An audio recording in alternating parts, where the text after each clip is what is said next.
Yes, no, thank you very much for your welcome. And well, I don't need to tell you now that I am a lexicographer. And for the purposes of this lecture, I have done something which lexicographers do not much like. I have invented a word. We don't like this because we think there are enough words already without people suggesting new ones out of their heads. This is not a word for something outside language, like most words. It's a word for something inside language. It's a word for a kind of word. The word I've invented, as you can see, is latchword, and it has a very specific meaning in relation to J.R.R. Tolkien. You will immediately see that it's modelled on catchword. The first element is latch, and that is because it refers to particular words and names onto which Tolkien latched, or perhaps even words and names which, in a way, latched onto Tolkien, or at least onto his imagination. When I start enumerating Tolkien's latchwords, you'll immediately see that in a way this is no new topic, that words themselves have mostly been talked about many times and their features are quite familiar. But I'm interested in the phenomenon that connects them, at least in my mind, and in the ways in which Tolkien handled them. The phenomenon of the latchword, I believe, gives us an insight into the working of Tolkien's mind and imagination and into his creative processes. And I can't help being interested in examining it because if this isn't being immodest, I believe my own mind works in similar ways, though of course at a much lower level, since Tolkien was a creative genius and I'm just an imitator. So as a starting point, we need to visit Tolkien's letters, specifically number 297, drafts for a letter to Mr. Rang, dating from August 1967. You'll recall that Tolkien begins the letter by saying how honoured he is by the interest that many readers have taken in the nomenclature of the Lord of the Rings. But then he goes on to say that he is not only puzzled, but actually sometimes irritated by many of the guesses at the, quote, sources of the nomenclature. He says that they are valueless for the elucidation or interpretation of my fiction. He doesn't believe they throw light on him or his intention and procedure. Many of them show ignorance or disregard of the clues and information which are provided, he continues, and then he adds, since linguistic invention is, as an art or pastime, comparatively rare, it is perhaps not surprising that they show little understanding of the process of how a philologist would go about it. And thus he begs the question, for we are indeed interested in understanding how a philologist goes about linguistic invention. This repudiation takes up the whole first paragraph of the letter. In the next paragraph, he talks about the process of language invention being a private enterprise undertaken to give pleasure to myself, and enlarges on the way his invented languages work. But finally, and perhaps most importantly, he states, the, quote, source, if any, provided solely the sound sequence or suggestions for its stimulus, and its purport in the source is totally irrelevant, except perhaps in the case of Eärendil. One has every sympathy with Tolkien's irritation with the ignorant amateur etymologist, at least I do anyway, it's a lexicographer, but there are nonetheless, as I've already hinted, some loopholes in his argument. The first one is that the most superficial point is, of course, that his language invention may have been a private enterprise, but the results are no longer private. Tolkien has gifted his invention to the world. The whole world loves the books and is fascinated by the language invention in all its aspects. Everyone wants to see how it was done and what inspired and motivated it. And secondly, the fact that some people with very hazy ideas about the way languages work and evolve have made wild guesses and irrelevant connections simply invalidates what they've done. It doesn't disqualify more serious and respectful investigators from examining the material. And then thirdly, Tolkien tries to corral the discussion within the arena of essentially his two invented Elvish languages. But in fact, the topic is wider. It has always involved investigation of words that purport to be English as representing the common speech or Westron. And Tolkien is known to have been relaxed about giving information on at least some of these, for example, the surname Gamgee. And finally, having disposed of several erroneous theories as to the origin of various names in Elvish and the speech of the mark, which takes up several pages, Tolkien segues into a discussion of the matter of external history, the actual way in which I came to light on or choose certain sequences of sound to use as names before they were given a place inside the story. So let me just interpolate at this point that his expression, the actual way in which I came to light on or choose certain sequences of sound to use as names, is what I'm getting at by coining the word latchword. He goes on, I think, as I said, this is unimportant. The labour involved in my setting out what I know and remember of the process, or in the guesswork of others, would be far greater than the worth of the results. It would be entirely delusory to refer to the sources of the sound combinations to discover any meanings, overt or hidden. But of course, only a minority of investigators, the undesirables, whom, as he says a paragraph back, he utterly repudiates, are aiming to discover hidden meanings. We're interested in the way his mind worked. This pronouncement sounds like what we might expect to be his final words on the subject. The investigation's pointless, time-wasting, futile. But, to our surprise, instead of stopping there, Tolkien goes on for another 4 long paragraphs doing exactly the thing which he's just told us is pointless. And we are grateful, as that's what we want him to do. He gives us an explanation of 4 typical latchwords, 1 peripheral latchword and 2 latch suffixes, if you can call them that. So he starts with Rohan, which, as we have all noticed, is a famous Breton name. Tolkien says, I was aware of this. I liked its shape. But I had also invented the Elvish horse word and saw how Rohan could be accommodated to the linguistic situation. This explanation encapsulates the essentials of a latchword. There exists a word or name in the real world. Tolkien likes its shape. He spots a way of re-engineering it so as to replace its real-world etymology with one derived from his invented languages. Notice it's not just the first half of Rohan, which he gives a derivation from roch, a horse, but also the toponymic ending, and or an, which he tells us, no doubt owes something to such romantic and other names as Brocelian. Thank you. You have given the game away about how you adapt real-world word elements to your inventive purposes. Although, nonetheless, he's not giving us the whole picture here, for as we discover when the history of Middle-earth gets published, Broceliand was in fact the original name of Beleriand. That's a footnote. Remarkably, he goes on quite gratuitously to admit that another common Elvish place name element, Dor or Dor, land, probably owes something to such a name, to say such names as Labrador, a name that might, as far as style and structure goes, be Sindarin. So, after quickly dismissing any connection between Ennor, Middle-earth, and biblical Endor, he goes on not just to rebut the idea that Moria has something to do with Mount Moriah in the Bible, a nonsense which he has already repudiated vehemently 2 pages back, but it was there in The Hobbit, chapter 1, as I remember, a casual echo of Soria Moria Castle in one of the Scandinavian tales translated by Dasent, or Dasent, I don't know how you pronounce that surname. And Tolkien has to rub in the repudiation. The tale had no interest for me. I had already forgotten it, and have never since looked at it.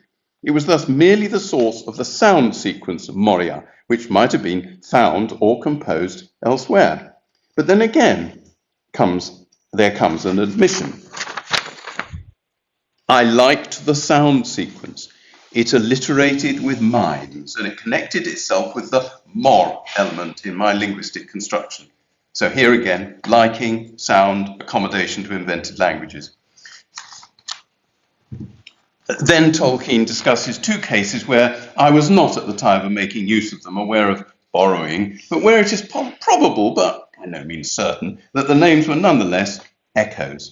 First, the place name Erech. He admits that he must have known this as the name of an ancient Mesopotamian city, but the time of writing was, quote, probably more influenced by the important element er in Elvish, meaning one single alone. Then he fiercely rebuts the Aunt Sally idea of a connection between the real world, Mesopotamia, and his invented world, the Númenóreans. After that, he grudgingly admits that the black speech Nazg may have been influenced by Gaelic nasc ring. So finally, he gets onto Earendil. This indeed is almost the archetypal latchword. As is well known, Tolkien was struck by the great beauty of this word or name, euphonic to a peculiar degree in that pleasing but not delectable language, Old English. It's hard on Old English, I think it's not delectable. Anyway, I think it's delectable. And so I adopted him into my mythology, in which he became a prime figure as a mariner and eventually as a herald star, a sign of hope to men.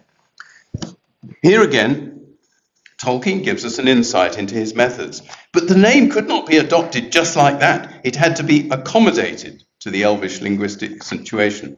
Note that he says, from this, far back in the history of Elvish, arose eventually A, the CE, Common Elvish, I suppose, stem, IR, C, and B, the element or verbal base, ndil, to love, be devoted to. From what? Because he says from this. From what? From Earendil by a process of at least partial reverse engineering. So even though Tolkien has earlier emphatically insisted that the bulk of the nomenclature is constructed from these pre-existing languages, he has here admitted that some important components of those languages are derived by a reverse procedure from some of the pre-existing nomenclature. And after a lengthy retelling of the Earendil legend, he rounds off by saying, I relate these things because I hope that they may reveal how closely linked is linguistic invention and legendary growth and construction. This is something Tolkien often says, and rightly, but the alert reader will add under his breath, the link is not always in the direction implied by that statement. Sometimes the legendary element generates the linguistic invention. He then has another shy at the Aunt Sally, and also possibly convince you that looking around for more or less similar words or names is not in fact very useful, even as a source of sounds, and not at all as an explanation of inner meanings and significances. But then he goes on to confirm what we actually want confirmed. The borrowing, when it occurs, not often, is simply of sounds that are then integrated in a new construction.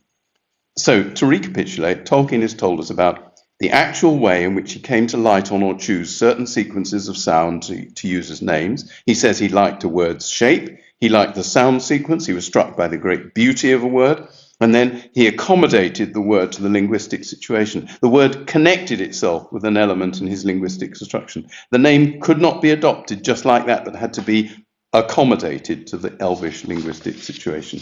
And such a word would then contain an echo of the real world. So the essence of a latchword can be summed up as follows. L for liking. First, the word or name attracts Tolkien's interest and gives him aesthetic pleasure. He likes it. Any such word or name will have, at least in theory, a natural structure and etymology, either perfectly transparent or discoverable by empirical research, and this will be the only structure and etymology that a respectable work of scholarship would countenance. For example, Old English Earendel has a plausible Germanic and indeed Indo-European etymology, which is on one side of the slide, being related to the Germanic words for east, the Icelandic name Urvandil, which isn't on there, and probably Latin aurora dawn. And as a sober and expert philologist, Tolkien knows, respects, and indeed himself researches into such facts. And A for accommodation. And this is the key thing, the word or name is also susceptible to being reinterpreted in a completely different way, though using similar scholarly tools and given a fictional etymology, in this example, Ear or Eare, sea, and Ndil, lover. This new status typically opens up possibilities for Tolkien to imagine new fictional characters or motifs or even whole stories. And rather by a bit of tweaking, CH for echo. While Tolkien vehemently denies that such a word carries over into his fiction a hidden meaning from its real-world existence, he does allow that for some latchwords at least, there remains an echo, something of the atmosphere of the original word, Probably that which attracted him to it originally hangs around the word in its new existence, a sense of ancientness or northernness or mystery or hiddenness or maybe just phonological quirkiness. So these are the three aspects of the classic latchword: the aesthetic appeal or liking, the reinterpretation or accommodation, and the residual atmosphere or echo. Note that not all latchwords carry much of an echo, and not all latchwords are completely reinterpreted etymologically, but all are significantly repurposed. In passing, it's helpful to recognise that this creative activity of Tolkien's is similar to, but not the same as, a natural process in language that's described by historical linguistics. Linguists refer to this as folk etymology. Folk etymology actually has nothing folksy about it. It's simply one manifestation of a natural tendency to make sense of unfamiliar language phenomena by assimilating them to familiar ones. Folk etymology has been defined as the replacement of one or more of a word's syllables by another word with which it is associated semantically. So, in my example, in medieval French, there was a word of roughly the form gingebrat, I can't pronounce medieval French, like that, meaning preserved ginger. And this was borrowed in Middle English as gingebrad. In the 15th century, the meaning was extended to a kind of cake or pudding flavoured with ginger, and, no surprise, the word soon took on the form gingerbread, the first element being reformed as ginger, and the second as bread. Now, clearly, there is an important difference in folk etymology in that parts of a word are reshaped, they are altered, which Tolkien doesn't do, or rarely does, to make apparent sense. You can see this in other examples. Sorry, pressing the wrong thing. Oh dear, I shouldn't have done that, that's right. There we are, okay. Just to say three, crayfish, or if you're American, crawfish, which goes through various stages. I was just showing on there, I needn't read them. And the point is that the second syllable is reinterpreted as fish, which it wasn't originally, or shamefaced, which was originally shamefast, a bit like steadfast. And the second element is reinterpreted as faced. And although early documentation is lacking, the bird name wheatear is almost certainly an alteration of a postulated form wheatearus, a compound of white and arse, meaning white rump. So the words wheat and ear, or possibly ears, replace white and arse. So Tolkien isn't doing exactly this. He's not changing parts of a word to make it make sense. He's reinterpreting parts of a word to give it a different application altogether. Another and more familiar phenomenon which borders on this activity of Tolkien's is, of course, the pun. The OED defines a pun as the use of a word in such a way as to suggest two or more meanings or different associations, or of two or more words of the same or nearly the same sound with different meanings, so as to produce a humorous effect, or you hope it's humorous. So with the same word and the same phrasal verb in two senses, a perfectionist walked into a bar, apparently it wasn't set high enough. Or using a part of a word that sounds like another word. In Gilbert and Sullivan's HMS Pinafore, First Lord of the Admiralty sings that junior partnership, I ween, was the only ship that I ever had seen. Or it may involve more complex elements, as what you call someone who studies shelf life, a cell biologist. Tolkien was known to have enjoyed puns. He sometimes used puns that have both a more serious motivation and a more learned etymological foundation. An example occurs in his 1959 valedictory address to the University of Oxford, where he remarks, "When I survey with eye or mind those who may be called my pupils, though rather in the sense the apples of my eyes." This plays on the etymology of the two English words pupil.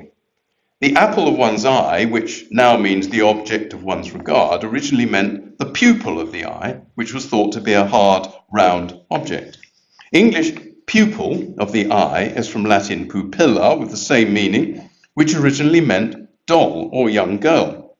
And pupilla is the feminine of pupillus, meaning student. And from this word, we get the other word pupil. I guess that not many of the 1959 audience grasped this pun. This serious punning is the ability and desire to read the same thing in two or more different ways, and at the same time to discern an underlying suggestive connection, which is what latchwords are all about. The thing I want to bring out here, though, is that Tolkien did this stuff all the time, from the very beginning of his language invention. It was how his mind habitually operated. I would go so far as to say that the process was not isolated, not just something he did with individual noteworthy words and names, but an intrinsic part of his language creation.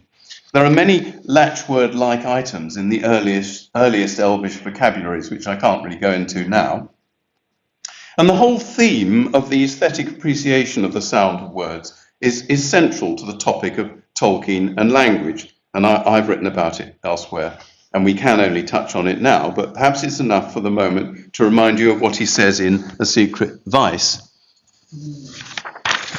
The communication factor has been very powerful in directing the development of language, but the more individual and personal factor, pleasure in articulate sound and in the symbolic use of it, independent of communication, though constantly in fact entangled with it, must not be forgotten for a moment. So this is Tolkien saying how much the sound of language is really, really important to him. As one example of how he was engaged in this kind of activity from the start of his language invention, let's take the curious case of the entry in the Quenya lexicon for Lemin 5. It reads, Lemin 5, Lempe 10, Lemin Kainen 23. And Christopher Tolkien here comments, the choice of 23 suggests that this was my father's age at the time. But Christopher admits to say, presumably because it was so obvious, that this word closely resembles the name of the Finnish hero Lemminkainen. If this is not a coincidence, then the process of thought must be, 1, identification on Tolkien's part with the hero, because he liked the name so much. 2, the transfer of a slightly adapted form of the name to the number of Tolkien's age at the time. And 3, reanalysis of the word as incorporating elements of his Quenya numeral system. So Tolkien, age 23, started with the real-world Finnish name whose sound he liked and accommodated it to Quenya, giving it a meaning, a morphology, and an etymology that have nothing to do with the real-world word, although the Finnish name is actually said to be derived from lempi, with a P in it, love. So one real-world feature that Tolkien did carry over into his invented morphology was the Finnish consonant mutation. So the P disappears, turns into an M when another syllable follows. So this example shows that while all latchwords originate as real-world words and names, the originals don't have to be English. They can come from other languages, especially, but not exclusively, Old English, Norse, Scandinavian, and other Germanic languages, and Finnish. So where did Tolkien come across his latchwords? I think the answer is all over the place, but especially in places which many people would not associate with the play of the imagination. Not just in works of fiction, though he certainly did find them there. I've argued elsewhere that he found a lot of latchwords in Charles Kingsley's novel Heru at the Wake, 1866. But he seems to have frequently to have latched onto words lurking in the dry as dust pages of dictionaries and grammars. In the same essay, I suggested that Cleesby and Vigfússon's Icelandic English Dictionary, 1874, which Tolkien must have used constantly, furnished him with the important numeral 11. I can also point to a whole bunch of latchwords in Wright's Old English Grammar, chapter 16, which deals with word formation, including Martham, Orthang, Oreal, Samwis, Undeop, Emnet, Seakinning, Entish, Deagol, and Dunlendish, and I leave you to transpose them into their common speech equivalents as used in The Lord of the Rings. So latchwords fall into two main kinds. There are those that are reinterpreted to become an Elvish word, like Earendil. In the examples in the letter to Mr. Rang, the interpreted latchwords are all Elvish apart from Nazg, and supposedly derived from Elvish formative elements. Because of the phonology of the Elvish languages, the real world word usually has to be slightly remodeled, hence places like Abbalone and Atalante, which Tolkien tried to pass off as a coincidence. Also Wingalote, which he has numerous other forms. There are not huge numbers of this kind of latchword, I don't think. More often, Tolkien applied the same process to give us English words, or rather words that appear as English, though they are feigned to be representing the common speech or Westron. To take a very familiar example that has been often discussed, the word waybread. That is the name of a plant, the broadleaf plantain, Plantago major. And Tolkien, lover of botany, doubtless knew and perhaps loved the real plant, or at least spent time removing it from his lawn. As a sober and expert philologist, he knew that the word waybread was a compound of a first element way, probably relating to the typical place where the plant grows, and a second element derived from the root of the adjective broad, because it is a plant, broad leaves, as you can see in the picture. From the point of view of empirical etymology, philology, and historical linguistics, that is the end of the story. But it was the beginning of story for Tolkien's imagination, because the second element looks and sounds like bread. What do you do if you accommodate way bread so that it contains the elements way and bread, meaning the baked food? Not only a food that sustains you on the way, on your journey, but a special kind, baked by the elves, that has extraordinary power to sustain you on a dark and arduous journey, if you rely on it alone. And so a whole narrative theme is spun from a single word. Moreover, at a deeper level, there is a distant echo. Something else is hinted at, the special food for the ultimate journey, whose name is derived from the Latin for way, the viaticum. But the echo is not, of course, an overt part of Middle-earth where there is no church and no sacrament. The echo is part of the magical power of the word. And as you all know, I'm sure, on this Tolkien commented in letter 213, far greater things may colour the mind in dealing with the lesser things of a fairy story. Another good example of this kind of latchword is the place name Wetwang. What a beautiful sound sequence it is. Wetwang, don't you think? I love it. John Garth has written a series of brilliant blogs that analyse both the original name's origins and the way in which Tolkien developed it. Read them. I can't do them anything like justice here. The real-world etymological meaning of Wetwang is probably a place of summons for trial. Old Scandinavian vet, witness, and vanger, field. But if we didn't already know that this was a latchword, it becomes obvious from the fact that in his essay, Chaucer as a Philologist, Tolkien dragged the place name into a discussion of the Middle English phrase weta wonges, or to weta the wonges, used with reference to weeping, where wong means cheek, though it is related probably etymologically to the word for field. And this shows us immediately how Tolkien's mind was not compartmentalized into the scholarly and the imaginative. All was one. John Garth goes on most ingeniously to show how Tolkien's scholarly knowledge may have sparked off the conception not only of the wide marsh of Wetwang, but of the great falls of Rauros. He also speculates that Tolkien may at an early stage have planned to bring the old Scandinavian conflictual meaning of the English place name, Wetwang, into use alongside the watery one. He says, perhaps indeed he played with the idea of making it a pun, both watery plain and field of battle. With this double meaning, it would have been a perfect by-name for the dead marshes themselves.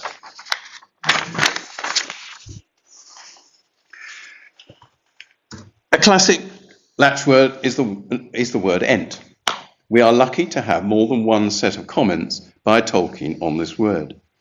They're very familiar and have been discussed many times, but not perhaps exactly from the point of view that I'm taking in this talk. Tolkien's remark in letter 157 is often quoted. I always felt that something ought to be done about the peculiar Anglo-Saxon word ent for a giant or mighty person of long ago to whom all old works were ascribed. Tolkien saying something ought to be done about a word is Tolkien latching onto a word that intrigues him. It signals that he's going to look into the word's origins and makeup, that he's probably going to replace or expand what the word contains, and he's going to draw out a narrative from it. And I think there are 3 or 4 strands to this particular latchword. Firstly, as Tolkien would have known, the Old English word ent, and sorry, I've got pictures of the entries in the first edition of the OED, but they're very fuzzy, so I've transcribed them.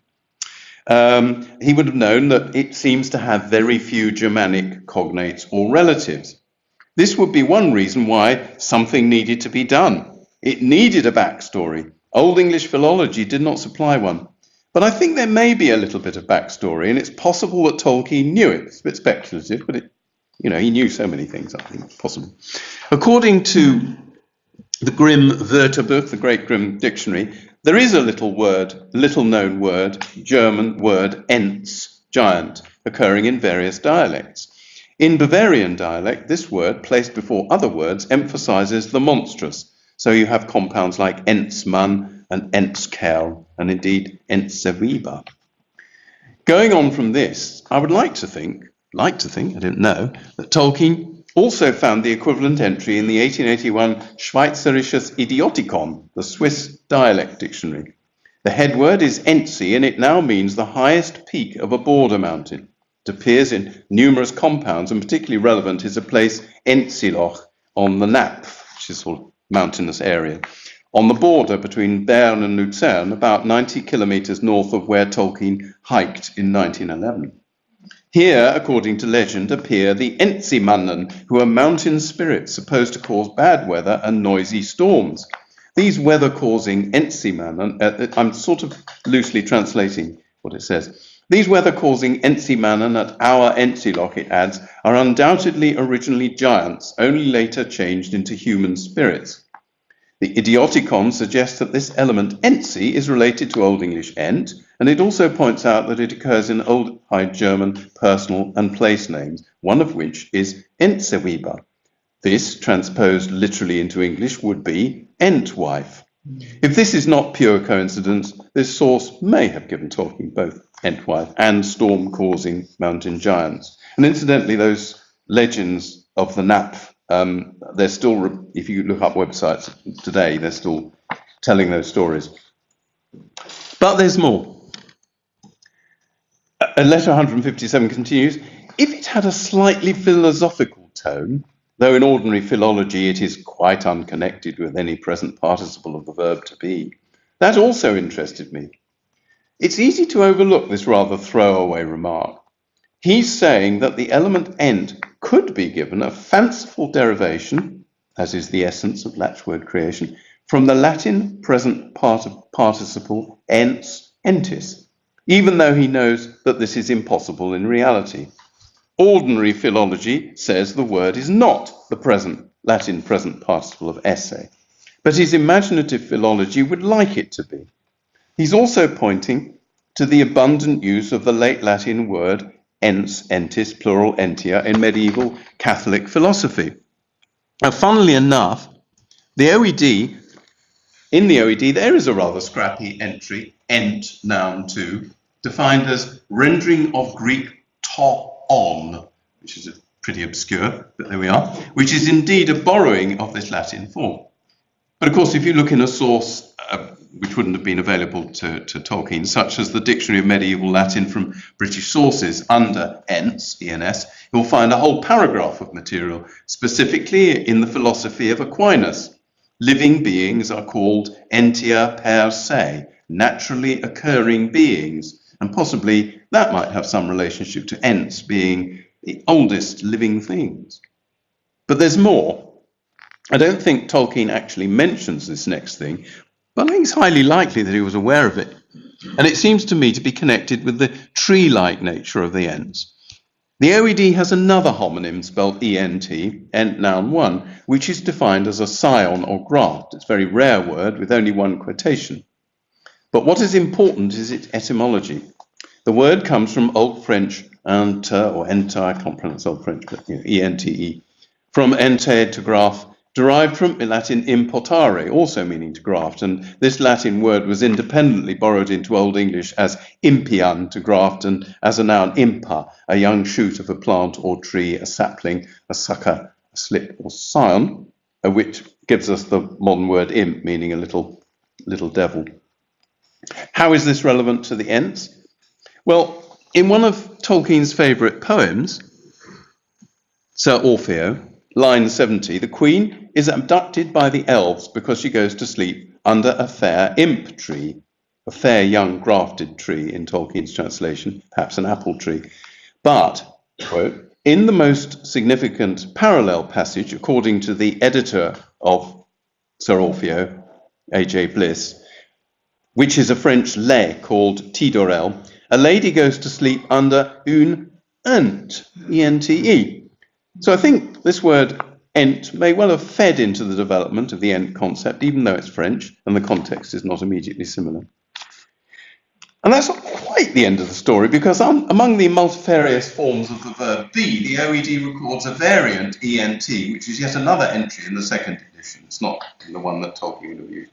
It is a representation of what was once a quite widespread English dialect pronunciation of ain't, A-I-N-T, meaning is not or are not. And I think this may be relevant, perhaps in a punning way, but perhaps with a more existential overtone, to Treebeard's warning to Merry and Pippin to be careful about revealing who they are. You should not be too free all at once. There are ents and ents, things that look like ents, but ain't, as you might say. I also believe that there are unrecognised latchwords. These are words which it is assumed Tolkien devised from scratch, but which it is possible he actually discovered in the real world and adapted in the way we are discussing here. One possible example of an unrecognised latchword is Isengard. In History of Middle-earth, Volume 7, page 71, written in 1940, the sketched plot was that Gandalf goes for help to Saruman the wizard on borders of Rohan at Angrabel or Irongarth. Both the Sindarin and English versions of the name make it clear that the meaning is iron enclosure. Sindarin, Angren of Iron Gorbel enclosure. But Tolkien was not happy with Irongarth, possibly because Garth was too positive an element. Garths are generally nice places and nice people, and possibly because it was not authentically Old English. Garth is from Old Scandinavian, so it belongs in Dale, not Rohan. Eisen is indeed a variant form in Old English of Iren, the form that has come down to us as iron, but guard is not the equivalent of the Old English word for enclosure. It should be yard, representing an Old English yard. But iron yard wouldn't do. It sounds a bit like a sort of, place with scrap lying around. The use of guard is a philological fudge, not up to Tolkien's exacting standards, since it's just another way of writing the Norse garda in modern English, as in Asgard and Midgard. Why then was this new form Isengard introduced? Possibly because there was a pre-existing name, Isengard or Isengard, a latchword ready to hand. It was a common medieval German female name and surname, which any medievalist would have encountered. I've just put some examples that I just got off the web. I know nothing about them. Isengard von Greifenklau was a nun. And I don't know anything about Wilhelm von Isengard und Quadfösel. It sounds interesting. And there was this Italian soldier and priest called Il Barone Luigi d'Isengard. As a Catholic, Tolkien may have heard of him. Another unrecognised latchword, in my opinion, is Treebeard. It's such a brilliant name.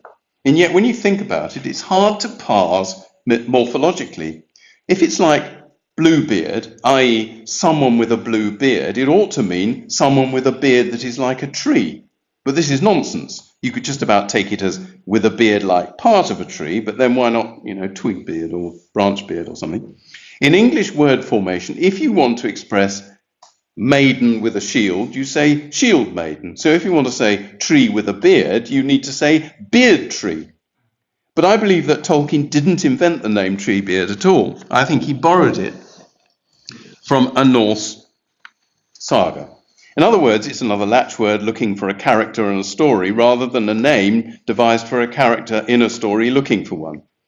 The source, I think, is William Morris's translation of the story of Harold Harefair. In chapter 1, Earl Einar, the ruler of the Orkneys, defeats and slays a Viking called Thorir Woodbeard. A triumphal song was composed, the key line being Gath han Treeskeg Trollum, which means he gave Treeskeg to the trolls, i.e. killed him. In Old Norse, Old Scandinavian, skeg is beard and tre can mean the substance wood as well as the plant tree. So his name means someone with a wooden beard or woodbeard. However, William Morris translated this line over literally as Treebeard to the trolls he gave there. I have little doubt that Tolkien had read this translation. But as usual, there's probably more. If the name Treebeard was a latchword, Tolkien is likely to have looked it up in the OED, and there, in the entry for tree, he would have found that Treebeard can refer to either of two plants. It's one of many names for an epiphyte, Tillandsia asnoides, more usually called Spanish moss, which is in origin an American plant. Wikipedia says the plant consists of one or more slender stems bearing alternate thin, curved or curly, heavily scaled leaves 2 to 6 centimeters long, 1 millimeter broad, that grow vegetatively in chain-like fashion, pendant, forming hanging structures up to 6 meters in length.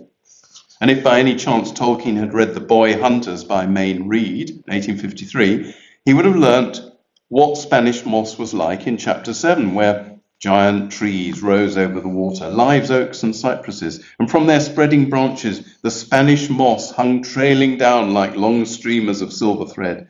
This gave the upper part of the woods a somewhat hoary appearance, and would have rendered the scene rather a melancholy one had it not been for the more brilliant foliage that relieved it.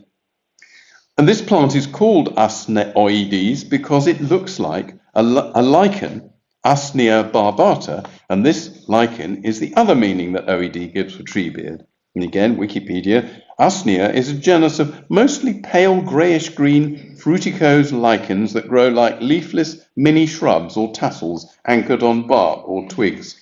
The genus is in the family, I don't know about that, it grows all over the world.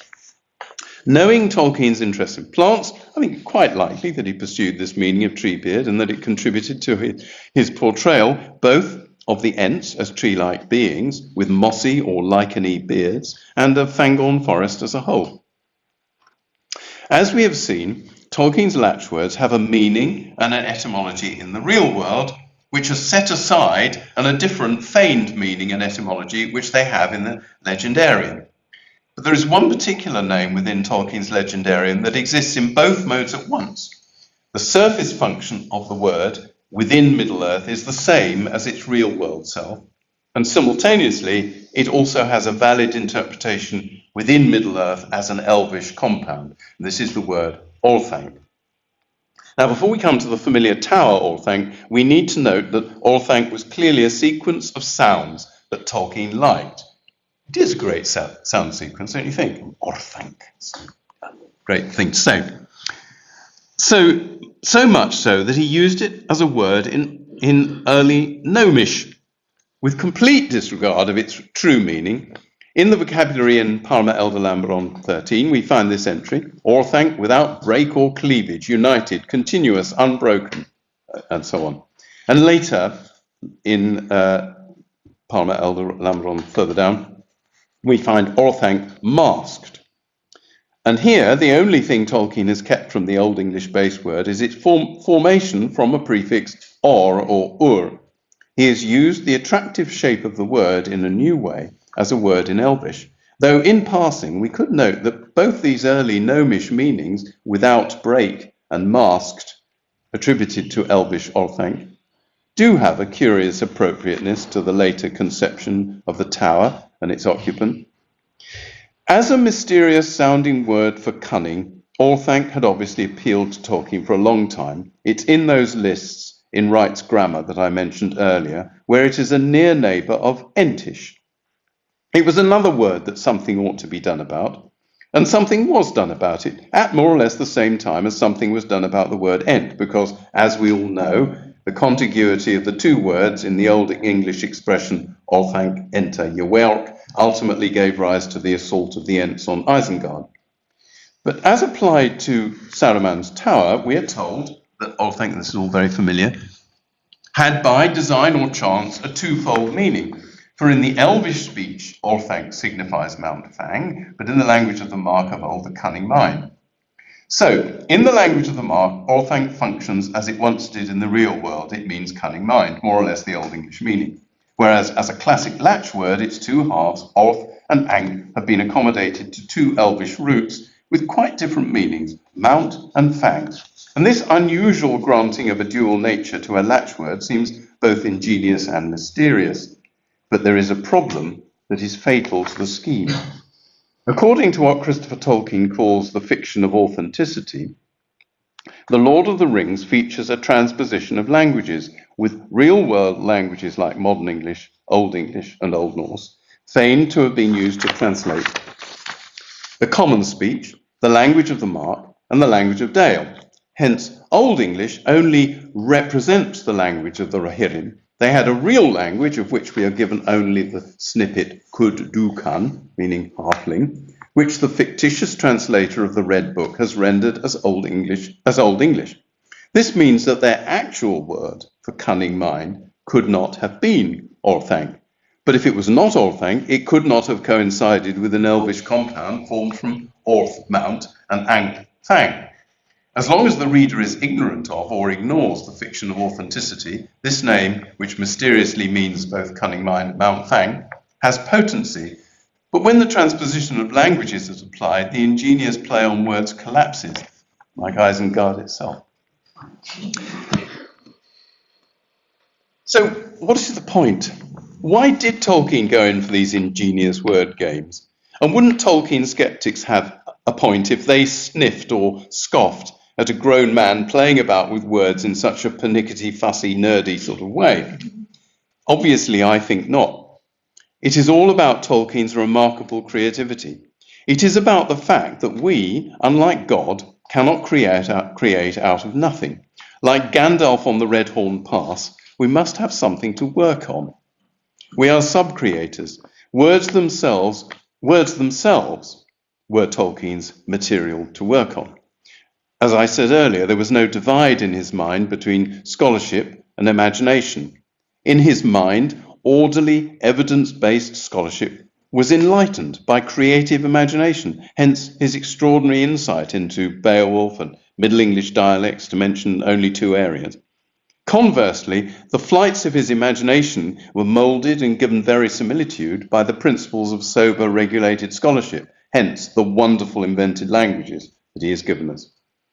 As I have stressed throughout, Tolkien responded powerfully to the sound and shape of words. Even though he was schooled in the plodding linguistic orthodoxy that words are arbitrary symbols, he did not let that limit his response to a word. So Tolkien entered into a word that he liked, reshaped its interior, and drew from that a character, a theme, or a whole story. It was, as if this is not too fanciful, almost a sacramental process. The accidents of the word's shape and sound remained, but its substance was changed, and from within its tiny interior, a boundless sub-reality was spun out and woven. Thank you.